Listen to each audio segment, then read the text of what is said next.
Titrage. Dosage est le terme général qui désigne la détermination de la quantité de matière ou de la concentration d'une espèce chimique. Il existe des dosages par étalonnage pour lesquels il n'y a pas de réaction chimique et qui utilisent des solutions étalons, ou alors des titrages notamment colorimétriques qui mettent en jeu des réactions chimiques et une espèce colorée.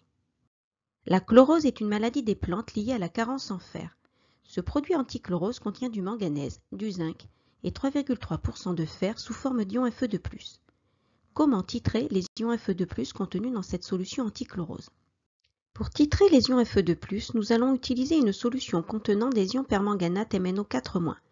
L'équation de la réaction support de ce titrage s'écrit 5Fe2+ aqueux plus MnO4- aqueux plus 8H+ aqueux donne 5Fe3+ aqueux plus Mn2+ aqueux plus 4H2O liquide. Cette réaction est rapide et totale comme toutes les réactions support de titrage. Pour réaliser un titrage colorimétrique, on utilise un dispositif comprenant un Erlenmeyer contenant les ions Fe2+ donnant une couleur verte à la solution et appelé réactif titré. On note CFE2+, la concentration en mol de la solution, elle est à déterminer, et VFE2+, son volume. Un agitateur magnétique, un barreau aimanté qui permet d'homogénéiser en permanence le mélange, une burette graduée contenant les ions permanganate MnO4- donnant une couleur rose à la solution et appelé réactif titrant. On note CmNO4-, la concentration en mol de la solution. Elle est connue. Cette burette est fixée à une potence que l'on ne représentera pas systématiquement. La quantité initiale d'ion Fe2 présente dans l'Erlenmeyer est notée N0 de Fe2+. La solution d'ion permanganate est ajoutée progressivement. Chaque volume versé correspond à une quantité de matière N versée d'ion permanganate qui réagissent avec les ions Fe2. Dans l'Erlenmeyer, la quantité de réactif titré Fe2+ diminue donc, alors que la quantité en ion permanganate est nulle, car il est totalement consommé. Il se forme notamment des ions Fe3+, nous considérerons qu'ils ne colorent pas la solution. Avant l'équivalence, terme qui sera défini par la suite, le réactif limitant est l'ion MnO4- réactif titrant. Pour s'en rappeler, on remarque les sonorités en communes aux deux. À chaque ajout, les ions Fe2 et permanganate réagissent dans les proportions stoichiométriques.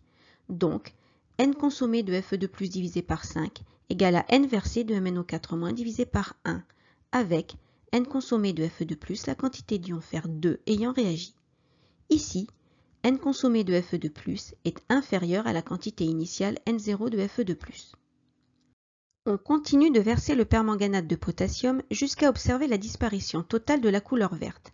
La quantité de matière en ion Fe2+ dans l'Erlenmeyer devient alors nulle, comme celle en ion permanganate.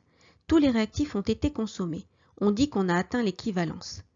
L'équivalence est le moment du titrage où les deux réactifs sont limitants. N versé de MnO4- est alors noté Ne de MnO4-, le E signifiant équivalence. La relation entre les quantités de matière vues avant l'équivalence est toujours vraie. N consommé de Fe2+ divisé par 5 est égal à N versé de MnO4- divisé par 1.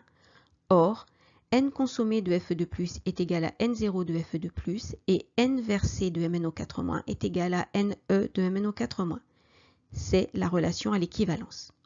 À cet instant du titrage, le volume versé de MnO4- vaut VE. Comme N égale à C fois V, on peut aussi écrire la relation suivante. Ces relations permettent de déterminer la quantité de matière et la concentration des ions fer présents dans la solution d'antichlorose. Il est très difficile de s'arrêter exactement à l'équivalence.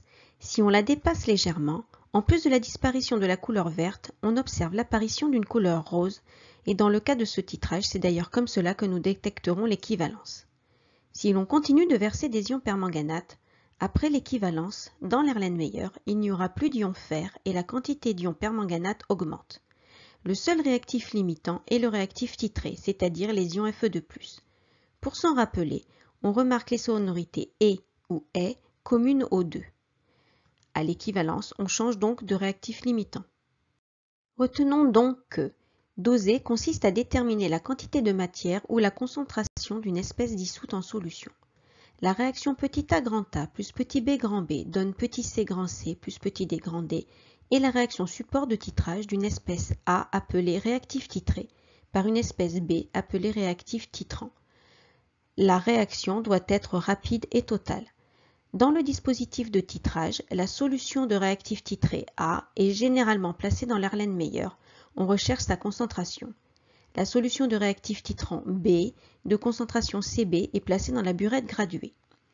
On atteint l'équivalence du titrage après avoir versé un volume VE de solution titrante.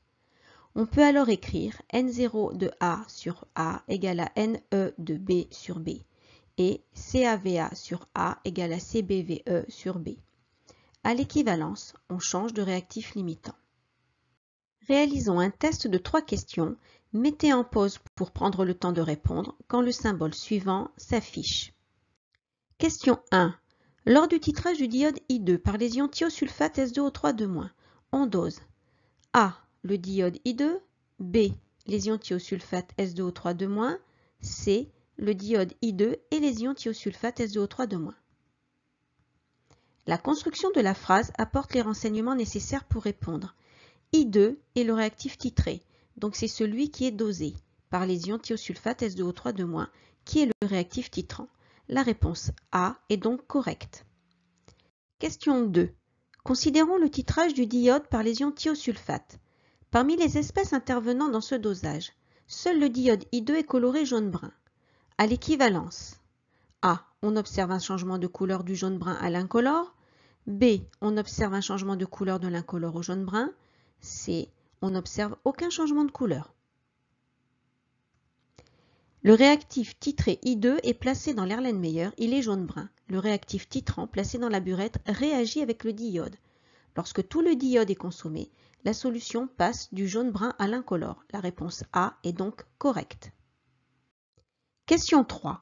L'équation de la réaction support du titrage du diode I2 par les ions thiosulfate S2O3 est I2AQ plus 2S2O3 AQ donne 2I- AQ plus S4O6 AQ.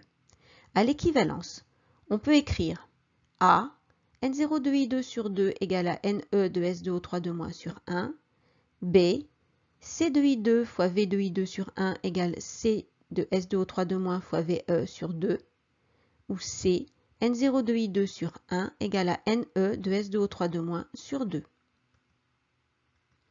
Le réactif titré est le diode, dont la quantité initiale est N0 de I2. À l'équivalence, la quantité de matière de thiosulfate versée s'écrit Ne de S2O3 Les quantités de matière des réactifs sont liées par une relation faisant intervenir les nombres stoichiométriques respectifs. La réponse C est donc correcte. De plus, comme N égale C fois V, la réponse B est également correcte.